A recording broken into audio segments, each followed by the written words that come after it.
Hello बच्चों, स्वागत है आप सभी का एक बार फिर से आज के इस वीडियो में। बच्चों, आज के इस वीडियो में हम पूर्ण संख्याओं पर चर्चा करेंगे और पूर्ण संख्याओं में जो संक्रियाएं होती हैं जैसे योग, घटाना, गुणा और भाग, इन संक्रियाओं पर पूर्ण संख्याओं के क्या गुणधर्म हैं उन पर चर्चा करेंगे। तो आइए सबसे पहले हम चर्चा करते हैं पूर्ण संख्याओं में योग की संक्रिया के गुणधर्म पर। तो सबसे पहला गुणधर्म है इसका संवरक प्रगुण। तो योग की संक्रिया के प्रगुण,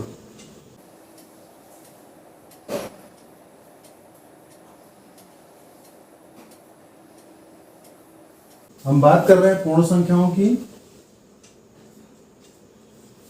तो बच्चों आइए हम देखते हैं कि पूर्ण संख्याओं में योग की संक्रिया के क्या क्या प्रगुण हैं। तो जिसमें पहला प्रगुण है संवरक प्रगुण।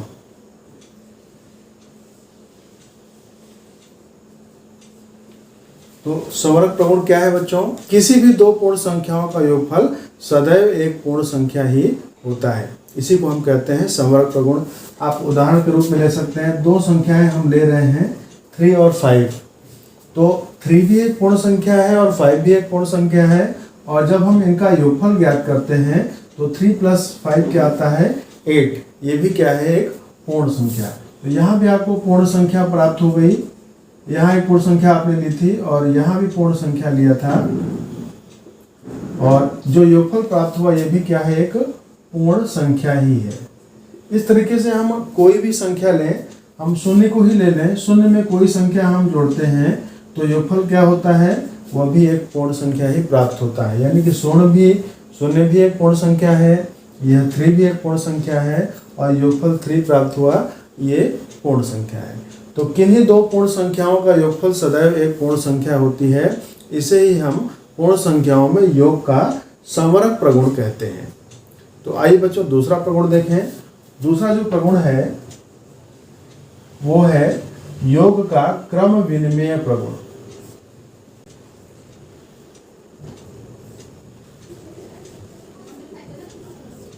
कि जब हम दो संख्याओं का योगफल कर रहे हों, पूर्ण संख्याओं का, और योग करते समय उनका हम क्रम बदल दें, तो क्रम बदलने के बाद भी योगफल अपरिवर्तित रहता है, इसे ही हम कहते हैं योग का क्रम विनिमय प्रगुण। जैसे हम उदाहरण लेते हैं, हमने 3 + 5 लिया, तो 3 + 5 क्या मिलेगा बच्चों? 8 मिलेगा। और यहाँ हम 5 और 3 का क्रम चेंज कर दें, 5 को पहले लिख दें और 3 को बाद में लिख दें, तो 3 + 5 क्या मिलता है? 5 + 3 8 मिलता है, और 3 + 5 भी 8 मिलता है। इसे हम एक TLM के द्वारा भी समझ सकते हैं, जिसमें आपको दिखाना चाहूँगा। देखिए बच्चों, ये हमारे पास एक TLM है, पूर्ण संख्याओं का योग क्रम विनिमय होता है, इसका सत्यापन करने के लिए। तो इसमें आप देख रहे हैं, ये पीली पट्टी जो है, ये इसमें 5 ब्लॉक्स बने हैं, 5 खाने बने हैं, तो यह संख्या 5 को प्रदर्शित करता है, और ये जो गुलाबी पट्टी है ये संख्या 3 को प्रदर्शित करती है। इसी तरीके से 2 पट्टियां हमने ली है, 2 पीली और 2 गुलाबी पट्टियां। अब हम एक पीली पट्टी के साथ एक लाल पट्टी को ले रहे हैं। पीली पट्टी में कितने खाने थे? 5, और गुलाबी पट्टी में 3। तो यहाँ जब इनका योग करते हैं तो 5 और 3 मिलके कितने हो गए? 8। आप इसको काउंट कर सकते हैं, 1 2 3 4 5 6 7 8। तो यहाँ आपको 8 खाने प्राप्त हो गए। इसके बाद जब आपने गुलाबी पट्टी को आगे कर लिया तो क्रम हमारा परिवर्तित हो गया। पहले हम गुलाबी पट्टी को बाद में कर रहे थे, अब सेकंड टाइम हम क्या करेंगे? गुलाबी पट्टी को आगे कर देते हैं। यानी हमने यहाँ क्या दिखाया कि हम 3 में 5 को ऐड कर रहे हैं। तो 3 में 5 को ऐड करें या 5 में 3 को ऐड करें, योगफल वही प्राप्त होता है। तो जब हम 3 में 5 को ऐड करते हैं तो भी हमें 1 2 3 4 5 6 7 8 ही प्राप्त होता है। तो इस तरीके से हम यह समझ सकते हैं कि पूर्ण संख्याओं में योग का जो क्रम विनिमय नियम है उसका अनुपालन होता है। तो बच्चों अगला जो प्रगुण है योग की क्रिया में वह है योग का तत्समक अवयव।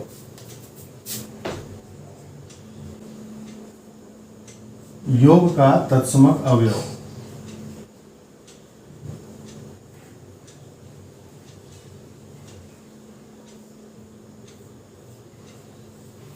बच्चों पूर्ण संख्याओं में योग की क्रिया में एक ऐसी संख्या है जिसे किसी भी संख्या में जोड़ने पर दोबारा हमें वही संख्या योगफल के रूप में प्राप्त होती है, और वह संख्या है शून्य। यानी कि शून्य में किसी भी संख्या को जोड़े, किसी भी पूर्ण संख्या को जोड़ देते हैं तो योगफल सदैव उस पूर्ण संख्या के बराबर प्राप्त होता है। उदाहरण के लिए जैसे हमने शून्य में 5 को जोड़ दिया तो 0 + 5 क्या होगा, 5 ही होगा। इसी प्रकार अन्य किसी संख्या को जोड़ लेते हैं 0 + 8, ये हमें 8 ही प्राप्त होगा। या क्रम बदल करके हम देखें 8 + 0 तो ये भी 8 ही प्राप्त होगा। तो इस प्रकार पूर्ण संख्याओं के समूह में शून्य को हम योग का तत्समक अवयव कहते हैं। यानी कि यह ऐसा अवयव है जिसमें किसी भी पूर्ण संख्या को जोड़ने पर दोबारा हमें वही पूर्ण संख्या प्राप्त होती है, तो इसे हम योग का तत्समक अवयव कहते हैं। अगला प्रगुण है योग का साहचर्य प्रगुण।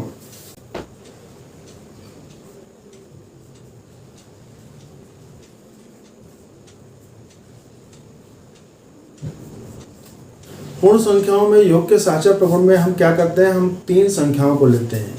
जिस प्रकार हम क्रम विनिमय में 2 संख्याओं को लेते थे, उसी प्रकार हम क्या करेंगे, साहचर्य में 3 संख्याओं को लेंगे। और 3 संख्याओं का योग करते समय यदि हम 2 संख्याओं का, किन्हीं भी 2 संख्याओं का समूह बना लेते हैं और फिर उनका क्रम परिवर्तित करते हैं तो भी योगफल अपरिवर्तित रहता है। आइए इसे हम एक उदाहरण के द्वारा समझते हैं। जैसे हमारे पास 3 संख्याएं हैं 2, 3 और 5। इन्हें हमें जोड़ना है और जोड़ने के साथ साथ हमने 2 संख्याओं का एक समूह बना लिया, तो हमारे पास 3 और 5 का एक समूह हो गया और ये 2 अलग हो गया। इन तीनों को हमें जोड़ना है। तो समूह बनाने का तात्पर्य क्या है कि पहले समूह बने हुए संख्याओं को एक साथ जोड़ लेंगे। यानी 3 और 5 को हम एक साथ जोड़ते हैं तो 3 + 5 क्या मिलता है, 8, और 8 में 2 को जोड़ने पर हमें मिलता है 10। तो योगफल क्या प्राप्त हुआ, 10। अब हम समूह बदलेंगे।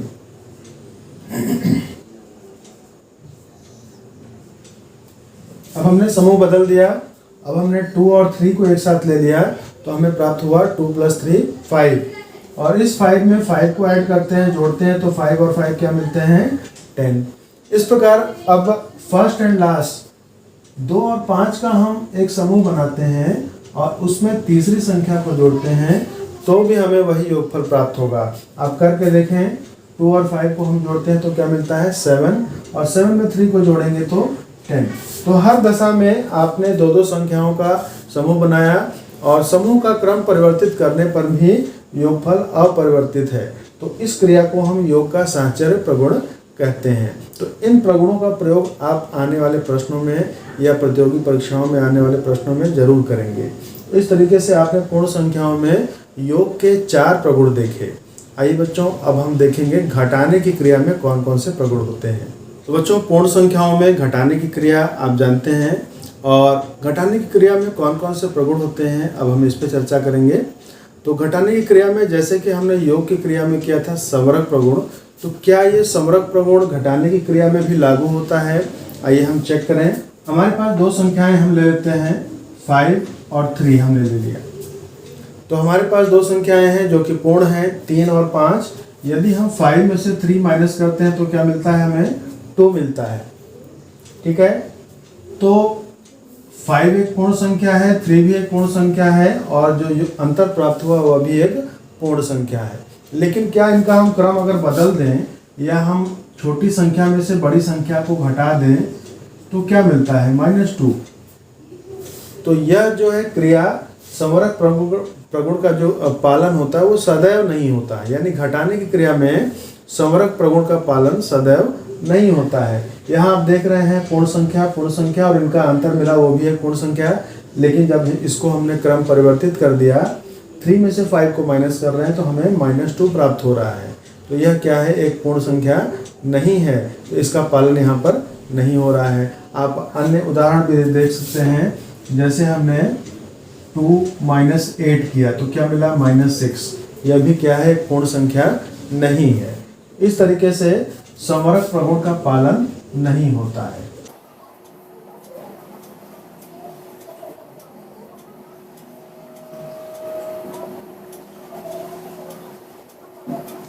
तो बच्चों, आपने देखा कि घटाने की क्रिया में समरक प्रगुण का पालन नहीं होता है। आइए अब दूसरे प्रगुण चलते हैं। दूसरा प्रगुण था क्रम विनिमय प्रगुण। तो क्रम विनिमय, जैसा कि आप जानते हैं, क्रम विनिमय का अर्थ क्या होता है? क्रम को परिवर्तित करना। अब क्रम विनिमय प्रगुण यानी कि हम दो संख्याएं लें और उनका क्रम बदल दें। 5 - 2 करते हैं तो 3 आता है। क्या 2 - 5 भी 3 आएगा? तो यह 2 - 5 3 नहीं आएगा, बल्कि -3 आएगा। तो हमने देखा कि क्रम विनिमय प्रगुण यहाँ पर पालन नहीं हो रहा है। क्यों नहीं हो रहा है? क्योंकि क्रम परिवर्तित करने पर संख्या जो अंतर जो आता है वो समान नहीं आता है। इस प्रकार हम कह सकते हैं कि घटाने की क्रिया में क्रम विनिमय प्रगुण का पालन नहीं होता है। तो यहाँ आप लिख सकते हैं क्रम विनिमय प्रगुण का पालन नहीं होता।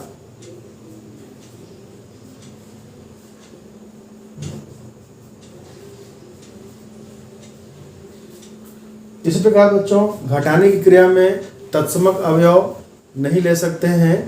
और इसके बाद जो सहचर प्रगुण आता है, सहचर प्रगुण भी पालन नहीं होता है, क्योंकि जब हम क्रम विनिमय प्रगुण का पालन नहीं कर पा रहे हैं, यानी कि दो संख्याओं का अंतर क्रम परिवर्तित करने पर परिवर्तित हो रहा है, तो जब हम 3 संख्याएं लेंगे तो उनका भी अंतर क्रम परिवर्तित करने पर सदैव परिवर्तित होता रहेगा। तो इसमें सहचर प्रगुण और समरक प्रगुण पालन नहीं होते हैं, क्रम विनिमय प्रगुण पालन नहीं होता है, और घटाने की क्रिया में कोई तत्समक अवयव नहीं होता है। तो बच्चों, ये आपने देखा पूर्ण संख्याओं में योग की संक्रिया के प्रगुण और घटाने की संक्रिया के प्रगुण। आइए अब हम जानते हैं कि गुणा की संक्रिया के क्या क्या प्रगुण होते हैं। तो बच्चों, आइए हम जानते हैं कि गुणन की संक्रिया के क्या प्रगुण होते हैं पूर्ण संख्याओं में। तो बच्चों, पूर्ण संख्याओं में यदि हम दो संख्याओं को आपस में गुणा करते हैं, यानी कि दो पूर्ण संख्याओं का आपस में गुणा किया जाए, तो गुणनफल जो मिलता है वो भी क्या होता है? एक पूर्ण संख्या ही होता है। जैसे हमने दो संख्याएं ली, 2 ले लिया और 6 ले लिया। ये दोनों पूर्ण संख्याएं हैं और इनका हम गुणा करते हैं तो क्या मिलेगा? 12, 2 छक्के 12। तो यह भी एक पूर्ण संख्या थी। 6 भी एक पूर्ण संख्या है और जिनका गुणनफल आया यह भी क्या है? एक पूर्ण संख्या है। तो इस तरीके से किसी भी पूर्ण संख्या को लेंगे, किन्हीं दो पूर्ण संख्याओं को आपस में गुणा करने पर गुणनफल सदैव एक पूर्ण संख्या प्राप्त होती है। इस प्रक्रिया को हम कहेंगे कि पूर्ण संख्याओं में गुणन जो है समरक प्रक्रिया को, समरक प्रगुण को का पालन करता है।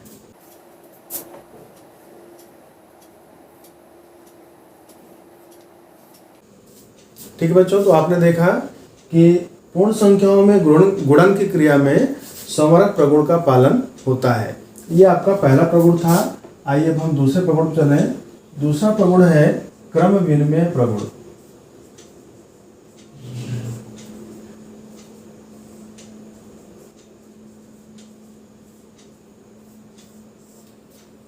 तो बच्चों, जैसे आपने योग की क्रिया में देखा था कि किन्हीं भी दो पूर्ण संख्याओं को हम लेते हैं और उन्हें आपस में जोड़ते हैं, उसके बाद उनका क्रम परिवर्तित करने पर भी योगफल अपरिवर्तित था। वही क्रिया हम गुणन की क्रिया में भी करेंगे। यानी हम दो संख्याओं को लेंगे, उनका आपस में गुणा करने पर क्या आता है ये देखते हैं। तो जैसे हमने 3 ले लिया और 5 ले लिया, तो 3 और 5 का गुणन कितना आता है बच्चों? 15। 5 × 15 या 3 × 5 15, चाहे जैसे आप गुणा करें। अब इनका क्रम हम परिवर्तित कर दें, 5 को आगे कर दें और 3 को पीछे कर दें, तो क्या गुणनफल परिवर्तित हो जाएगा? इसे आप देखें, 5 × 3, 5 × 3 15। तो यहाँ भी गुणनफल अपरिवर्तित है, यानी कि गुणन की क्रिया में क्रम विनिमय नियम का पालन होता है। आइए इसके लिए एक टीएलएम हम देखें, जिससे और आप आसानी से समझ सकेंगे। तो बच्चों, यहाँ आप देख सकते हैं कि पूर्ण संख्याओं में गुणन की संक्रिया में क्रम विनिमय नियम का पालन होता है। अब ये कैसे पालन हो रहा है इसे समझें। यहाँ आप देख रहे हैं जो पीली पट्टियाँ हैं वो 1/3 हैं, यानी एक एक करके 3 खाने हैं। ठीक है, इस तरीके से इस पट्टी में भी 3 खाने हैं, इसमें भी 3 और इसमें भी 3। और जो ये नीली पट्टियाँ हैं इसमें ये 4/1 है, यानी एक एक सेंटीमीटर के 4 खाने हैं। इसी तरीके से दूसरी पट्टी में और तीसरी पट्टी में भी 4 खाने हैं। तो अब इन पट्टियों को हम क्या करते हैं, गुणन के रूप में लगाते हैं। तो यहाँ हमने नीली पट्टियों के साथ 3 पट्टियाँ एक साथ ली हैं, यानी ये जो 4 पट्टियाँ हैं ये संख्या 4 को प्रदर्शित करती हैं और जो 3 पंक्तियाँ हैं ये संख्या 3 को प्रदर्शित करती हैं। तो अब हम 4 गुणे 3 को दिखाने के लिए इन 3 पट्टियों का प्रयोग कर रहे हैं। तो ये 4 गुणे 3, देखिए 4 है और 4 कितनी बार है, 3 बार है। तो इस तरीके से ये 4 गुणे 3 को प्रदर्शित करता है। अब इन्हें आप काउंट करेंगे, गिनेंगे तो क्या मिलेगा, 1 2 3 4 5 6 7 8 9 10 11 12। तो ये 12 जो है खाने आपको प्राप्त हो रहे हैं। अब पीली पट्टियों की सहायता से हम देखते हैं, हमने 3 को जो है स्तंभों में लिया है, यानी एक पट्टी जो है इसको हमने घुमा के लगाया है। तो यह 3 गुणे 1 हो गया। 3 गुणे 1 का मतलब क्या हुआ कि एक पट्टी जो है 3 खानों की है, तो ये 3 के बराबर हो गई। अब इस तरह की 4 पट्टियां हमने ली, यानी हम क्या दिखा रहे हैं, 3 गुणे 4, इधर 3 और इधर 4, यानी पंक्तियां आपकी जो है 4 हैं, पंक्तियां 1 2 3 4 4 हैं और स्तंभ कितने हैं, 3 हैं। तो यह 3 गुणे 4 को प्रदर्शित करता है। अब इसका मान क्या आता है आप देख सकते हैं, 1 2 3 4 5 6 7 8 9 10 11 12। तो ये भी 12 है। तो आप 4 गुणे 3 और 3 गुणे 4 करते हैं तो खानों की संख्या बराबर आ रही है। तो इस तरीके से हम समझ सकते हैं कि गुणन की संक्रिया में जो है क्रम विनिमय नियम का पालन होता है। आइए अब हम चलें अगले प्रगुण की ओर। तो बच्चों, क्रम विनिमय के बाद अगला जो प्रगुण है वह है शून्य का प्रगुण। शून्य का प्रगुण क्या है बच्चों, कि यदि किसी पूर्ण संख्या में आप शून्य से गुणा करते हैं तो क्या प्राप्त होता है, गुणनफल सदैव शून्य ही प्राप्त होता है और इसे ही हम शून्य का प्रगुण कहते हैं।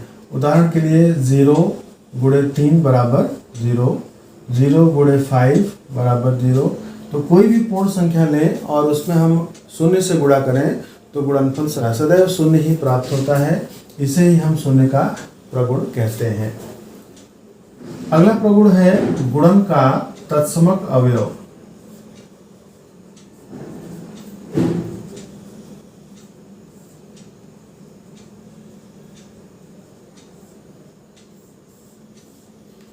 तो बच्चों, जैसे योग में हमने पढ़ा कि योग का तत्समक अवयव शून्य होता है, यानी कि किसी भी संख्या में शून्य को जोड़ दें तो पुनः वही पूर्ण संख्या हमें प्राप्त होती है।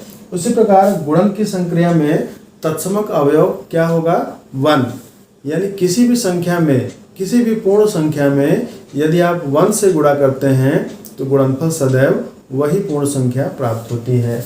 उदाहरण के रूप में जैसे हमने 4 ले लिया, इसमें 1 से गुणा करते हैं तो 4 गुणे 1 4 ही मिलता है। फिर कोई और संख्या ले लीजिए, इसमें आपने किया तो फिर 3 मिला। हमने कोई नई संख्या 12 ले ली, 12 गुणे 1 क्या मिलेगा, 12 ही मिलेगा। तो 1 क्या है, गुणन का तत्समक अवयव है, यानी यह ऐसा अवयव है जिससे किसी भी पूर्ण संख्या में गुणा करने पर सदैव वही पूर्ण संख्या हमें प्राप्त होती है। तो ये हुआ आपका गुणन का तत्समक अवयव। तो आइए बच्चों हम अगले प्रगुण पर चलें। अगला प्रगुण है गुणन की क्रिया में साहचर्य प्रगुण। तो साहचर्य प्रगुण में क्या होता है,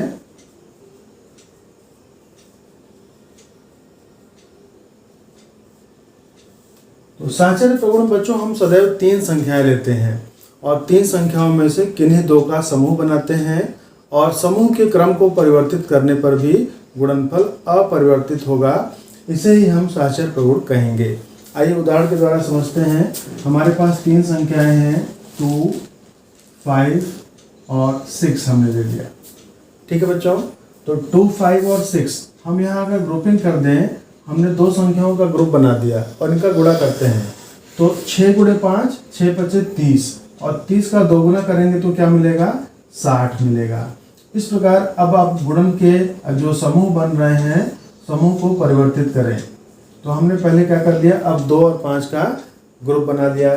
तो 2 गुणे 5 कितना होगा, 10 और 10 गुणे 6 कितना होगा, 60। इस तरीके से एक और समूह प्राप्त हो सकता है 2 गुणे 6 का और बाद में आप 5 से गुणा कर लें। 2 गुणे 6 कितना होगा, 2 छक्के 12 और 12 में 5 से गुणा करेंगे तो 12 पचे 60, पुनः यह 60 प्राप्त हुआ। इसका मतलब क्या है कि गुणन की क्रिया में सहचर प्रगुण का पालन होता है, यानी कि किन्हीं भी तीन पूर्ण संख्याओं का यदि आप गुणा करते हैं तो गुणा करते समय उनमें से दो संख्याओं का समूह एक साथ बनाने पर संख्याओं के समूह का क्रम बदलने पर गुणन में गुणनफल अपरिवर्तित रहता है। तो बच्चों ये रहा आपका सहचर प्रगुण। अगला प्रगुण जो है वह है गुणन की संक्रिया में गुणन का योग पर वितरण प्रगुण। 6 पॉइंट है गुणन का योग पर वितरण प्रगुण।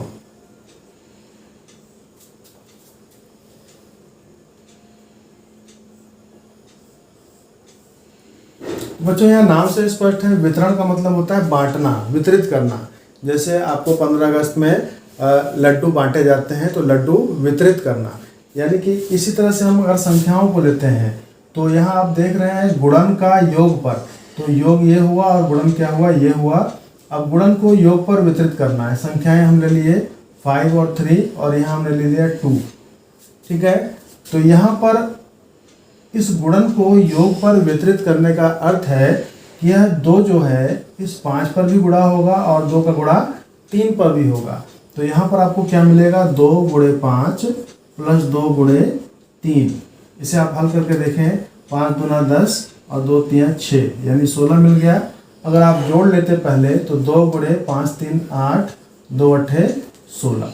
तो ये जो है दोनों जो है कथन सत्य हैं, यानी यह जो हमने किया 2 को 5 से गुणा किया और 2 को 3 से गुणा किया, फिर उनका योगफल ज्ञात किया, इसे ही हम वितरण प्रगुण कहते हैं, यानी कि गुणन का योग पर वितरण होता है। तो आइए इसे एक टीएलएम के द्वारा समझते हैं जिससे आप और आसानी से इसे समझ पाएंगे। बच्चों यहाँ देखें, इस चार्ट में हमने एक चित्र बनाया है। चित्र में आप देख पा रहे हैं एक पीली पट्टी है। पीली पट्टी की जो चौड़ाई है वो 5 है, यानी कि 5 खाने आपको यहाँ स्पष्ट दिखाई पड़ रहे हैं, 1 2 3 4 5, और जो लंबाई है वो 15 खानों के बराबर है। तो इसका जो कुल गुणनफल होगा वो 5 गुणे 15 यानी कि 15 पचे 75, ये 75 के बराबर है। और अब इसे हम बांट देते हैं, यानी इस 15 को हमने 2 भागों में बांट दिया। एक भाग हो गया 10 का और एक भाग हो गया 5 का। तो 15 को हम 10 + 5 लिख सकते हैं, 15 को 10 + 5, तो ये 10 और ये 5, ये बट गया। तो अगर हम 10 गुणे 5 और 5 गुणे 5 करके जोड़ते हैं तो क्या योगफल वही मिलेगा? आइए देखें इसे। तो 10 और 5, यहाँ आप देखेंगे 10 की ये पट्टी हो गई और ये पट्टियाँ कितनी बार है, 5 बार है। तो 10 गुणे 5 कितना हो गया, 50 हो गया। इसी तरीके से ये 5 खाने की एक पट्टी है और कितनी पट्टियाँ हैं, 5 पट्टियाँ हैं। तो 5 गुणे 5 कितने हो गए, 25। तो यहाँ आपको मिला 5 गुणे 10 50 और यहाँ मिला 5 गुणे 5 25। अब ये 50 और 25 हमें जोड़ने हैं, तो आपको 50 और 25 जोड़ने पर कितने मिलेंगे, 75 मिल जाएंगे, 75 मिल जाएंगे। यानी कि हमने क्या किया, 5 गुणे 15 को लिख दिया 5 गुणे 10 + 5, और यह 5 जो है इन पर वितरित हो गया 10 पर और 5 पर। तो 5 गुणे 10 + 5 गुणे 5, इस तरीके से गुणन का योग पर वितरण हो गया। तो इस गुणन के प्रगुण में ये आपका आखिरी प्रगुण था, योग की क्रिया में गुणन की क्रिया में गुणन का योग पर वितरण प्रगुण।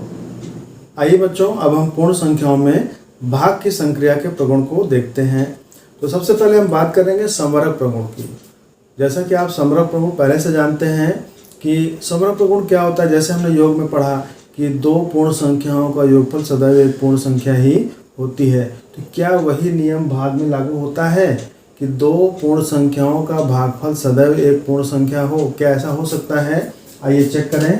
तो जैसे हमने 2 पूर्ण संख्याएं ले ली 2 और 3, 2 में 3 का भाग दिया तो क्या मिलेगा हमें, 2/3। तो क्या 2/3 एक पूर्ण संख्या है? तो यह पूर्ण संख्या नहीं है, पूर्ण संख्या नहीं है।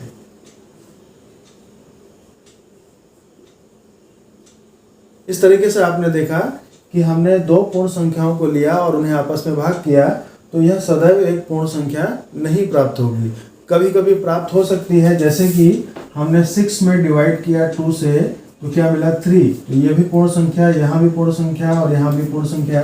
यानी कि भाग की संक्रिया में जो समरक प्रगुण है वह सदैव पालन नहीं करता है। ठीक है, सदैव पालन नहीं करता है। दूसरा है, पहला आपका हो गया समरक प्रगुण। तो यहां बता सकते हैं कि समरक प्रगुण का पालन नहीं होता है।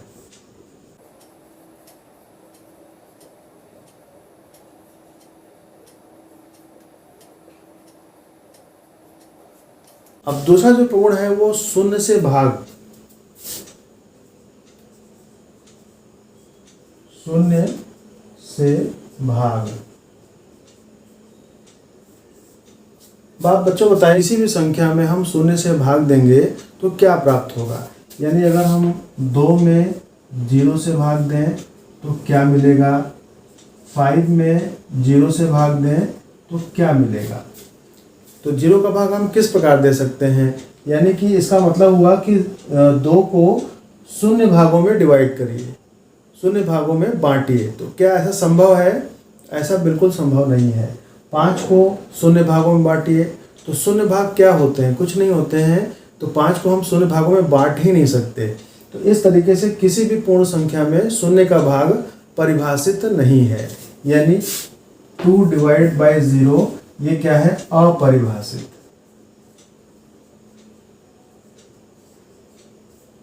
ठीक है, ऐसा कोई डेफिनेशन नहीं बनाया गया जिससे हम इसको परिभाषित कर सकें। इसके बाद अगला जो प्रगुण है वह 1 से भाग है। तीसरा जो है 1 से भाग। अब आप किसी भी संख्या में 1 से भाग देते हैं तो क्या प्राप्त होता है? सदैव आपको वही संख्या प्राप्त होगी। जैसे हमने 15 में 1 से डिवाइड किया तो क्या मिलेगा? 15। अब भाग देते हैं 15 में 1 से, तो क्या मिलेगा? 1 घटा देंगे, फिर 5 उतारेंगे, 1 बचे 5, क्या मिला? 15 ही मिला। यानी हमने किसी भी संख्या में 1 से भाग दिया तो हमें पुनः वही संख्या प्राप्त हो गई। तो यह क्या है? 1 से भाग का प्रगुण है कि किसी भी संख्या में, किसी भी पूर्ण संख्या में 1 से भाग देने पर सदैव वही पूर्ण संख्या प्राप्त होती है। अगला जो प्रगुण है वह है शून्य में किसी शून्येतर पूर्ण संख्या से भाग का परीक्षण। तो आइए हम लिखते हैं इसे। बच्चों, शून्य में यदि किसी शून्येतर, शून्येतर का मतलब क्या हुआ? शून्य से अलग कोई भी पूर्ण संख्या। जैसे कि हम एक संख्या 0 ले लें और 0 में हम किसी भी संख्या से डिवाइड कर रहे हैं, जो शून्य के अलावा कोई भी संख्या हो। यदि हम शून्य में 5 से डिवाइड करें तो क्या होगा? क्या यह परिभाषित है? 0 में 5 से डिवाइड करेंगे तो क्या मिलेगा? शून्य मिलेगा।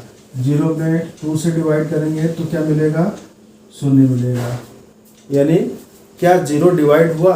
0 को 5 भागों में बांटें, 0 को 2 भागों में बांटें तो क्या यह बटेगा? बिल्कुल नहीं बटेगा। 0 सदैव 0 ही रहेगा, शून्य ही रहेगा। इस तरीके से आपने देखा कि शून्य में किसी भी पूर्ण संख्या से भाग देने पर सदैव शून्य ही प्राप्त होता है। अब इसके बाद जो अगला प्रगुण है वह है शून्येतर पूर्ण संख्या में शून्येतर पूर्ण संख्या से भाग का परीक्षण। तो बच्चों, शून्येतर पूर्ण संख्या का मतलब जो संख्या शून्य से अलावा कुछ भी हो, यानी 1 2 3 4 5 जितनी भी आप संख्याएं जानते हैं, तो किसी भी शून्येतर पूर्ण संख्या में उसी संख्या से भाग देने पर हमें क्या प्राप्त होगा? सदैव 1 प्राप्त होगा। जैसे हम शून्येतर पूर्ण संख्या 5 लेते हैं और 5 में उसी संख्या से यानी कि 5 से भाग देने पर हमें 1 प्राप्त होगा। इसी प्रकार कोई संख्या हमने 8 ली, 8, और 8 को 8 से डिवाइड करते हैं तो सदैव 1 प्राप्त होता है। तो यह जो है इस संक्रिया का प्रगुण है कि किसी भी शून्येतर पूर्ण संख्या में उसी शून्येतर पूर्ण संख्या से भाग देने पर सदैव संख्या 1 प्राप्त होती है। तो बच्चों, ये रहे पूर्ण संख्याओं में योग, घटाने, गुणन व भाग की संक्रियाओं के प्रगुण। बच्चों, इस तरीके से इन प्रगुणों को आप अभ्यास करें। मिलते हैं अगले वीडियो में और हम संख्या पद्धति में कुछ और विषयों पर चर्चा करेंगे। तब तक के लिए धन्यवाद।